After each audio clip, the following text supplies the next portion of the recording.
Hello guys, today we are starting the second part of chapter second, that is Mesopotamia and its geography. And इसमें mainly यही बताया गया कि Iraq और Iran mainly ये सारे एरिया मेसोपोटामिया रीजन के अंदर ही आते हैं। तो इराक एक ऐसा लैंड है जहाँ पे बहुत ज़्यादा इन्वायरमेंट है, ट्रीज़ वगैरह हैं, और इसके नॉर्थ ईस्ट में कुछ प्लेन्स हैं और जिस पे ट्री कवर्ड माउंटेन्स हैं और बहुत सारी नदियाँ हैं, वाइल्ड फ्लावर्स हैं एंड एवन रेनफॉल भी यहाँ पे प्रॉपर हो जाती है ताकि क्रॉप्स ग्रो हो सकें। एग्रीकल्चर यहाँ पे 7000 से 6000 BCE पहले शुरू हो गई थी। नॉर्थ में एक जैसे बालू या टिब्बा कह देते हैं ना, मतलब जो मिट्टी का एक बहुत सारा ढेर इकट्ठा हो जाता है। स्टीप थोड़ी अपलैंड, मतलब नॉर्मल लैंड से थोड़ा ऊपर के प्लेन पर जगह बन जाती है, उसको स्टीप बोलते हैं। वहाँ पे मेनली एनिमल हर्डिंग होती थी और जो कि नॉर्थ रीजन में एग्रीकल्चर से भी ज़्यादा इम्पॉर्टेंट थी। वहाँ पे जो शीप्स गॉड्स वो मेनली मतलब विंटर रेंस में, जब विंटर में रेंस होती थी तो ग्रासेस और लो श्रब्स पर सस्टेन करती थी। और उसके बाद ईस्ट में है टिग्रिस रिवर जो कि ईरान के माउंटेन्स से जाकर मिलती है। एंड साउथ में है डेज़र्ट, जो डेज़र्ट एक है, भले ही वो एक डेज़र्ट हो बट उसका बहुत इम्पॉर्टेंट रोल है मेसोपोटामिया के सिटी लाइफ और राइटिंग एमर्ज में। मतलब उस डेज़र्ट में पता क्या है, उसमें पहली सिटीज़ उसी में डेवलप हुई, उस डेज़र्ट में राइटिंग वहाँ से शुरू हुई। और उसी डेज़र्ट में जो यूफ्रेट्स और टिग्रिस रिवर भी आती थी। और यहाँ पे सिटीज़ इसीलिए इन दोनों मेनली रिवर्स की वजह से ही बसी हैं।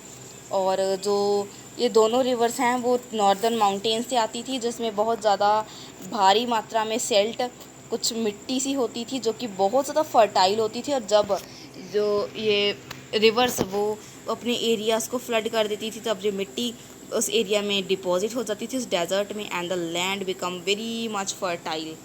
एंड मेनली यूफ्रेट्स बहुत सारे चैनल्स में डिवाइड था, जैसे बहुत सारी धाराएं थी, उसकी अलग अलग सेपरेट हो जाता था वो। एंड इस तरह उसके बहुत सारे चैनल्स बने हुए थे इस डेजर्ट में। और जब भी मतलब कोई फ्लड वगैरह आती तो ये लोग उस फ्लड के पानी को अपने इरिगेशन कैनाल्स की तरह यूज़ करते, जहाँ जब ज़रूरत होती तो वीट बारले पीस इन सब के खेतों में भी पानी छोड़ देते थे। एंड जो इसका मेसोपोटामिया, साउदर्न मेसोपोटामिया जो कि डेजर्ट वाला रीजन है मेनली, इसकी एग्रीकल्चर रोमन एम्पायर की एग्रीकल्चर से भी बहुत ज़्यादा इम्पॉर्टेंट और प्रोडक्टिव थी। और जबकि यहाँ पे मेनली डेजर्ट होने की वजह से प्रॉपर रेनफॉल नहीं होता था, तब भी यहाँ पे रेनफॉल तो नहीं होता था, तब भी यहाँ पे एग्रीकल्चर बहुत ज़्यादा अच्छी थी। और इस एरिया में मेनली एग्रीकल्चर ही अच्छी नहीं थी। यहाँ पे जो मेनली हम लोग कह सकते हैं कि हर्डिंग, और जो शीप्स और गोट्स थे वो उनका चरवाहे भी वहाँ पे बहुत होते थे। एग्रीकल्चर के साथ साथ यहाँ चराने का काम भी बहुत करते थे यहाँ के लोग। और जो कि ये शीप्स एंड गोट्स हैं वो steep northern eastern plains and mountains पर सस्टेन करती थी। एंड जिसकी मतलब ये शीप्स और गोट्स की वजह से उनको मीट, मिल्क, वूल ये सब बहुत ज़्यादा मात्रा में मिलता रहता था। और जो फ़िश थी वो भी बहुत ज़्यादा मात्रा में अवेलेबल थी रिवर्स में। एंड गर्मियों में यहाँ पे डेट, प्लम्स ऐसे फ्रूट्स आते थे। और मेनली ऐसा बिल्कुल नहीं है कि जो सिटी की डेवलपमेंट हुई वो सिर्फ सिटी की वजह से ही हुई, ऐसा कहना बिल्कुल सही नहीं है। इसमें अर्बन एरिया का भी बहुत बड़ा रोल था, तो वो हम नेक्स्ट पार्ट में देखेंगे। तब के लिए बाय बाय।